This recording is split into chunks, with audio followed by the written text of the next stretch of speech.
La Regione come mediatore fra le categorie economiche e un nuovo soggetto bancario. Nuovo, per così dire, dato che Intesa San Paolo era già ben presente e radicata sul territorio del Friuli Venezia Giulia.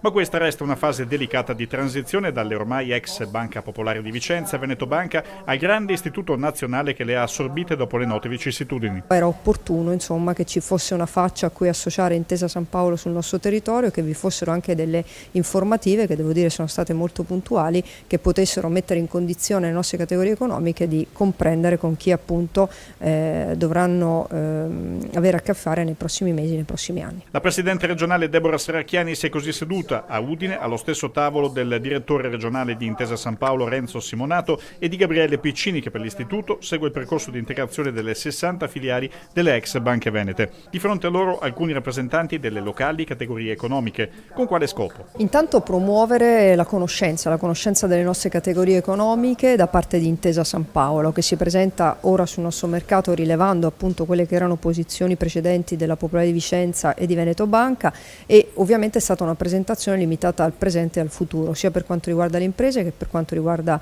i cittadini, ovviamente consapevoli che tutte le vicende legate alla dinamica delle banche venete continuano ad essere gestite e devono essere trattate con le liquidazioni, in particolare con il liquidatore.